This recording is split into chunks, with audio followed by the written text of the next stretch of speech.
ओम नमो भगवते वासुदेवाय नमः। आप सुन रहे हैं विष्णु पुराण के अंतर्गत पंचम अंश। पंचम अंश में कुल अध्यायों की संख्या 38 है, जिसमें से हम आपको 9 अध्याय पहले ही सुना चुके हैं। चलिए आज 10वें अध्याय से प्रारंभ करते हैं। 10वां अध्याय। श्री पाराशर जी बोले, इस प्रकार उन राम और कृष्ण के व्रज में विहार करते करते वर्षा काल बीत गया और प्रफुल्लित कमलों से युक्त शरद ऋतु आ गई। जैसे गृहस्थ पुरुष पुत्र और क्षेत्र आदि में लगी हुई ममता से संताप पाते हैं, उसी प्रकार मछलियां गड्ढों के जल में अत्यंत ताप पाने लगी। संसार की असारता को जानकर जिस प्रकार योगाजन शांत हो जाते हैं, उसी प्रकार मयूरगण मदहीन होकर मौन हो गए। विज्ञानीगण जैसे घर का त्याग कर देते हैं, वैसे ही निर्मल श्वेत मेघों ने अपना जल रूप सरस से छोड़कर आकाश मंडल का परित्याग कर दिया। विविध पदार्थों से ममता करने से जैसे देहधारियों के हृदय सारहीन हो जाते हैं, वैसे ही शरतकालीन सूर्य के ताप से सरोवर सूख गए। निर्मल चित्त पुरुषों के मन जिस प्रकार ज्ञान द्वारा समता प्राप्त कर लेते हैं, उसी प्रकार शरतकालीन जलों को कुमुदों से योग्य संबंध प्राप्त हो गया। जिस प्रकार साधु कुल में चरम देहधारी योगी सुशोभित होता है, उसी प्रकार तारका मंडल मंडित निर्मल आकाश में पूर्णचंद विराजमान हुआ। जिस प्रकार क्षेत्र और पुत्र आदि में बढ़ी हुई ममता को विवेकी जन शनि शनि त्याग देते हैं, वैसे ही जलाशयों का जल धीरे धीरे अपने तट को छोड़ने लगा। जिस प्रकार अंतरायों से विचलित हुए कुयोगियों का कलेश से पुनः संयोग हो जाता है, उसी प्रकार पहले छोड़े हुए सरोवर के जल से हंस का पुनः संयोग हो गया। क्रमशः महायोग प्राप्त कर लेने पर जैसे यति निश्चलात्मा हो जाता है, वैसे ही जल के स्थिर हो जाने से समुद्र निश्चल हो गया। सर्वगत भगवान विष्णु को जान लेने पर मेघावी पुरुषों के चित्तों के समान समस्त जलाशयों का जल स्वच्छ हो गया। योग निद्रा द्वारा जिनके कलेश समूह नष्ट हो गए हैं, उन योगियों के चित्त के समान शीत के कारण मेघों के लीन हो जाने से आकाश निर्मल हो गया। जिस प्रकार अहंकार जनित महान दुख को विवेक शांत कर देता है, उसी प्रकार सूर्य किरणों से उत्पन्न हुए ताप को चंद्रमा ने शांत कर दिया। प्रत्याहार जैसे इंद्रियों को उनके विषयों से खींच लेता है, वैसे ही शरद काल ने आकाश मेघों को, पृथ्वी से धूलिका को और जल से मल को दूर कर दिया। पानी से भर जाने के कारण मानो तालाबों के जल पूरा कर चुकने पर अब स्थिर रहने और सूखने से रात दिन कुंभक एवं रेचक क्रिया द्वारा प्राणायाम का अभ्यास कर रहे हैं। इस प्रकार ब्रजमंडल में निर्मल आकाश और नक्षत्र में शरद काल के आने पर श्री कृष्णचंद्र ने समस्त ब्रजवासियों को इंद्र का उत्सव मनाने के लिए तैयारी करते देखा। महामती कृष्णचंद्र ने उन गोपों को इंद्र उत्सव की बड़े उमंग से अत्यंत उत्साहपूर्ण तैयारी करते देख कौतूहलवश अपने बड़े बुढ़ू से पूछा। श्री कृष्णचंद्र ने कहा, आप लोग जिसके लिए फूले नहीं समाते, वह इंद्र यज्ञ क्या है? इस प्रकार अत्यंत आदर पूर्वक पूछे जाने वाले श्री कृष्ण से नंद गोपों ने कहा। नंद गोप बोले, मेघ और जल का स्वामी देवराज इंद्र है। उसकी प्रेरणा से ही मेघगण जल रूप रस की वर्षा करते हैं। हम और अन्य समस्त देहधारी उस वर्षा से उत्पन्न हुए अन्न को ही बरतते हैं तथा उसी को उपयोग में लाते हैं। देवताओं को भी तृप्त करते हैं। उस वर्षा से बढ़ी हुई घास से ही तृप्त होकर ये गौवें तुष्ट और पुष्ट होकर वसवती एवं दूध देने वाली होती हैं। जिस भूमि पर बरसने वाले मेघ दिखाई देते हैं, उस पर कभी अन्न और तृण का अभाव नहीं होता और न कभी वहाँ के लोग भूखे रहते ही देखे जाते हैं। यह इंद्रदेव पृथ्वी के जल को सूर्य किरणों द्वारा खींचकर संपूर्ण प्राणियों की वृद्धि के लिए उसे मेघों द्वारा पृथ्वी पर बरसा देते हैं। इसलिए वर्षा ऋतु में समस्त राजा लोग, हम और अन्य मनुष्यगण देवराज इंद्र की यज्ञों द्वारा प्रसन्नता पूर्वक पूजा किया करते हैं। श्री पाराशर जी बोले, इंद्र की पूजा के विषय में नंद जी के ऐसे वचन सुनकर श्री दामोदर देवराज को कुपित करने के लिए ही इस प्रकार कहने लगे। हे तात, हम न तो कृषक हैं और न ही व्यापारी हैं। हमारे देवता तो गौवे ही हैं, क्योंकि हम लोग वंचर हैं। तर्कशास्त्र, धर्मकांड, दंड नीति और वार्ता, ये 4 विद्याएं हैं। इनमें से केवल वार्ता का विवरण सुनो। हे महाभाग, वार्ता नाम की यह विद्या ही कृषि, वाणिज्य और पशुपालन, इन तीनों वृत्तियों की आश्रयभूता है। वार्ता के इन तीनों भेदों में से कृषि किसानों के, वाणिज्य व्यापारियों की और गोपालन हम लोगों की उत्तम वृत्ति है। जो व्यक्ति जिस विद्या से युक्त है, उसकी वही इष्ट देवता है, वही पूजा अर्चा के योग्य है और वही परम उपकारणी है।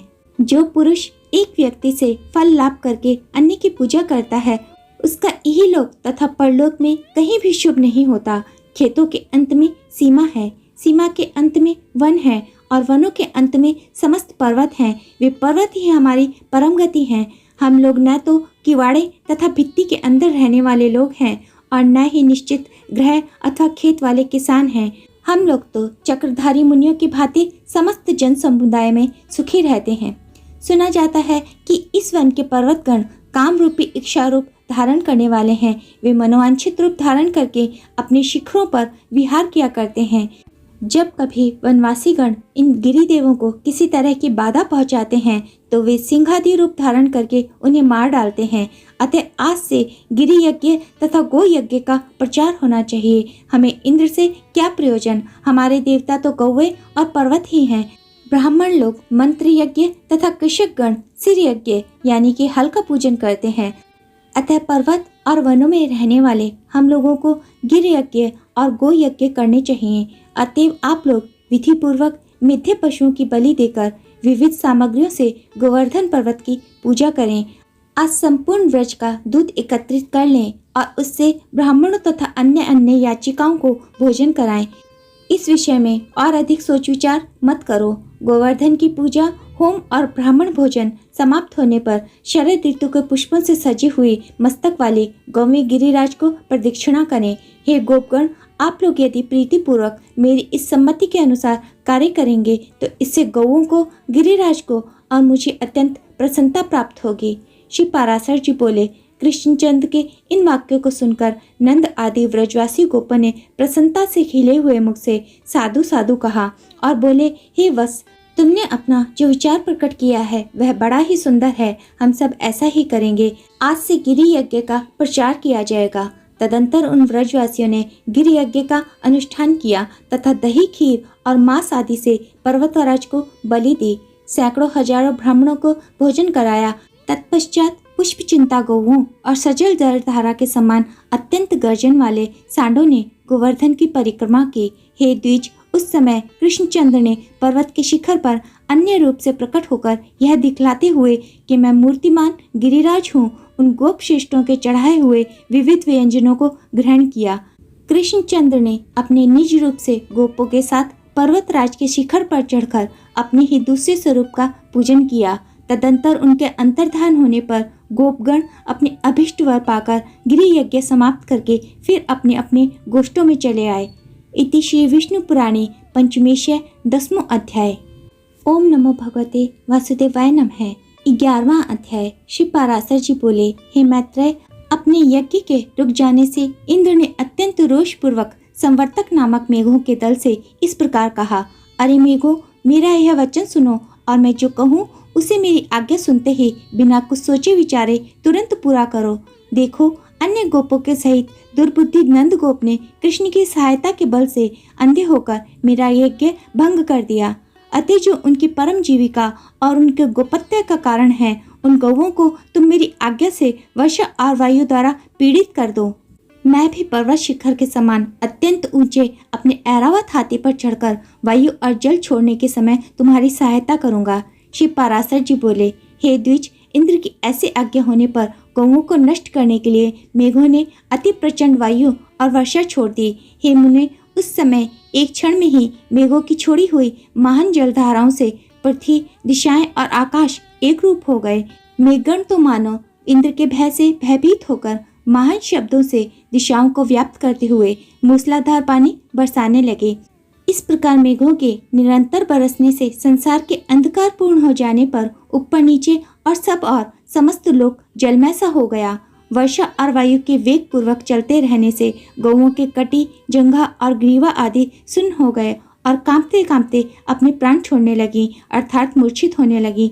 हे महामुने, कई गौएं तो अपने बछड़ों को अपने नीचे छिपाए खड़े रहीं और कोई जल के वेग से वशहीना हो गई। वायु से कांपते हुए तीन बदन बछड़े मानो व्याकुल होकर मंद स्वर से कृष्णचंद्र से रक्षा करो ऐसा कहने लगे। हे मैत्रेय, उस समय गोपी और गोपगण के सहित संपूर्ण गोकुल अत्यंत व्याकुल देखकर श्री हरि ने विचारा, यज्ञ भंग के कारण विरोध मानकर यह सब करतूत इंद्र ही कर रहा है, अतः अब मुझे संपूर्ण व्रज की रक्षा करनी चाहिए। अब मैं धैर्य पर्व को बड़ी बड़ी शिलाओं से घनीभूत इस पर्वत को उखाड़कर इसे एक बड़े छत्र के समान व्रज के ऊपर धारण करूंगा। श्री पराशर जी बोले। श्री कृष्णचंद्र ने ऐसा विचार कर गोवर्धन पर्वत को उखाड़ लिया और उसे लीला से ही अपने एक हाथ पर उठा लिया। पर्वत को उखाड़ लेने पर शूरनंदन श्री श्याम सुंदर ने गोपों से हंसकर कहा, आओ शीघ्र ही इस पर्वत के नीचे आ जाओ। मैंने वर्षा से बचने का प्रबंध कर लिया है। यहाँ वायुहीन स्थानों में आकर सुखपूर्वक बैठ जाओ, निर्भय होकर प्रवेश करो। पर्वत के गिरने आदि का भय बिल्कुल ना करना। श्री कृष्णचंद्र के ऐसा कहने पर जल की धाराओं से पीड़ित गोपी और गोप अपने बर्तन भांडों को छकड़ों में रखकर गौओं के साथ पर्वत के नीचे चले गए। व्रजवासियों द्वारा हर्ष और विस्मय पूर्वक टकटकी लगाकर देखे जाते हुए श्री कृष्णचंद्र भी गिरिराज को अत्यंत निश्चलता पूर्वक धारण किए रहे। जो प्रीति पूर्वक आंखें फाड़कर देख रहे थे, उन हर्षित चित्त गोप और गोपियों से अपने चरित्रों का स्तवन करते हुए श्री कृष्णचंद्र पर्वत धारण किए रहे। हे विप्र, गोपों के नाश करता इंद्र की प्रेरणा से नंद जी के गोकुल में 7 रात्रि तक महाभयंकर मेघ बरसते रहे, किंतु जब श्री कृष्णचंद्र ने पर्वत धारण कर गोकुल की रक्षा की तो अपने प्रतिज्ञा व्यर्थ हो जाने से इंद्र ने मेघों को रोक लिया। आकाश के मेघहीन हो जाने से इंद्र की प्रतिज्ञा भंग हो जाने पर समस्त गोकुलवासी वहां से निकलकर प्रसन्नता पूर्वक फिर अपने अपने स्थानों पर आ गए और कृष्णचंद्र ने भी इन व्रजवासियों के विस्मय पूर्वक देखते देखते गिरिराज गोवर्धन को अपने स्थान पर पुनः रख दिया। इति श्री विष्णु पुराणे पंचमेशे एकादशो अध्याय। ओम नमो भगवते वासुदेवाय नमः। आप सभी को अजय एकादशी की अनेकानेक शुभकामनाएं।